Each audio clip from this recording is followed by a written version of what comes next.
भगवान शंभु भगवान शिव भक्ति है माता जी, ठीक है, परंतु फिर भी जब कथा सुनने आवे, कथा स्थान पे बैठ जावे, तो मौन भाव से, मौन चित्त से केवल और केवल शंभु का स्मरण करते हुए शंभु की कथा सुननी चाहिए।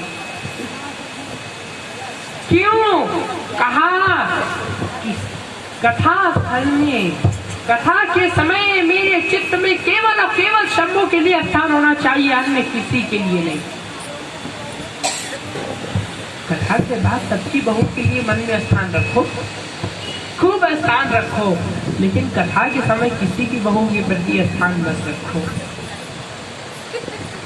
कथा के समय तो केवल और केवल शांत चित्त होकर, केवल और केवल शंभु में लीन होकर, शिव में लीन होकर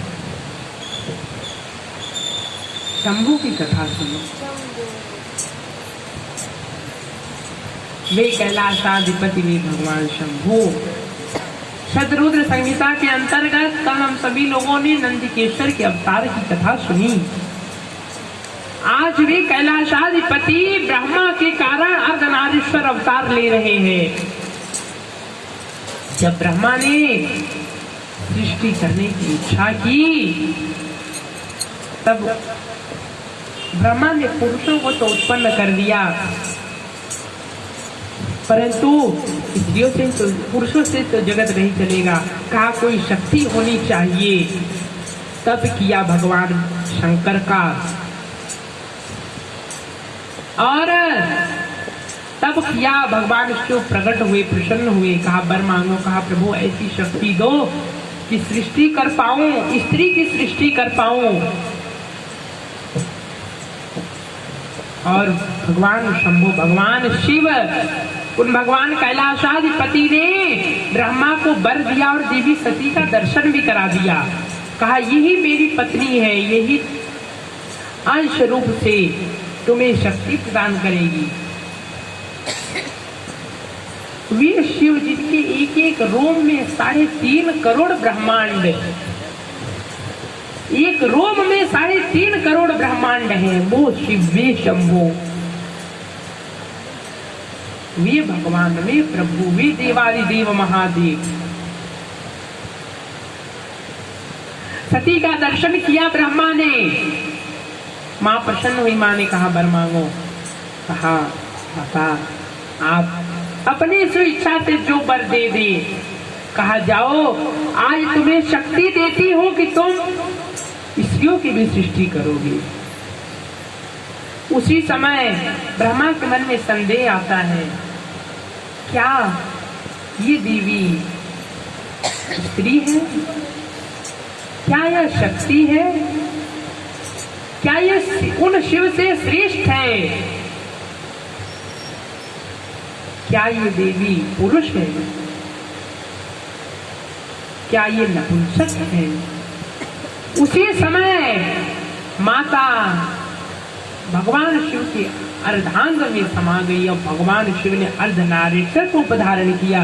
बोलिए अर्धनारीश्वर भगवान की जय। आज ब्रह्मा के मन का संदेह दूर हो गया। आज ब्रह्मा कहते हैं माता मैंने तुमको पहचानने में त्रुटि कर दी, तुम तो शिव से श्रेष्ठ ही हो।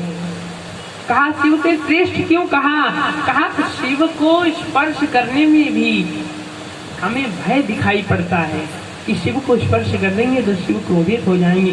तुम तो उनके अर्धांग को तुमने प्राप्त कर लिया, तो उनसे तो तुम श्रेष्ठ ही हो भगवती। कहा जिसने इस जगत में उन ललितांबिका के चरणों को पकड़ लिया उसे तरना ही है, उसे कोई नहीं रोक सकता तरने से, उसका कल्याण, उसका उद्धार होने से कोई नहीं रोक सकता, कोई भी नहीं। कहा क्यों? कहा शिव को तारने में विलंब हो सकता है, लेकिन उन गौरा, उन पार्वती, उन ललितांबिका, उन जगदंबिका, उन त्रिपुर सुंदरी को तारने में विलंब नहीं होगा। ब्रह्मा जी कह रहे हैं नारद से, ब्रह्मा नारद संवाद के अंतर्गत इसका वर्णन है। कह रहे हैं जिसने शक्ति को प्राप्त कर लिया, जिसने शक्ति को, जिसने माँ को, देखो अगर इन देवी को शक्ति समझ के इनकी पूजा करोगे तो कभी नहीं प्राप्त होंगी, कभी भी नहीं। एक पुत्र बन के, एक पुत्री बन के इनको यदि प्रसन्न करना चाहोगे तो क्षण भर भी नहीं लगेगा, ये प्रसन्न हो जाएंगी, कृपा कर देंगी, करुणा कर देंगी। बस ये मत समझो ये कोई शक्ति, ये मेरी माँ है, मैं इनकी पुत्री हूँ, मैं इनका पुत्र हूँ। इस भाव से इनकी पूजा करो, इस भाव से इनकी सेवा करो, ये कृपा करेंगी। कभी शक्ति मत समझना। एक बहुत सिद्ध पुरुष थे, उन्हें बड़ा अभिमान हुआ। उन्होंने कहा, पहले तो शक्ति को नहीं मानते थे, अपने गुरुदेव को कहा, हाँ शक्ति का कोई महत्व नहीं, मैं क्षण भर में उसे प्रसन्न कर दूंगा। आए लाखों वर्षों करोड़ों वर्षों तक नियम संयम में रह के तपस्या की। एक दिन उनके पूजन कक्ष में एक भ्रामरी देवी ने भ्रामरी का रूप धारण करके उनके कक्ष में आ गई। अब भ्रामरी जहाँ है वहाँ भ्रम भ्रम भ्रम भ्रम इसकी ध्वनि तो होगी। तो साधना में थे, वो सुन के बर्दाश्त नहीं कर पाए और उसको मारने के लिए दौड़ उठ के खड़े, उनकी सारी साधना तो खंडित हो गई। माँ उस समय प्रकट हो गई, कहा शक्ति समझ रहे थे, देखो शक्ति का बल की तुम्हें सिद्धि अब नहीं मिलेगी। माँ समझा होता, एक देवी समझा होता तो तुम्हें शक्ति मिल सकती थी, तुम्हें तुम्हारे ऊपर मेरी कृपा हो सकती थी, लेकिन एक शक्ति समझ के तुमने उपासना की, इसी कारण से तुम्हें मैं अपनी कृपा नहीं दूंगी। इसलिए माँ समझ के जो उन्हें बचता है वो तो जगत से तर ही जाता है, इसमें कोई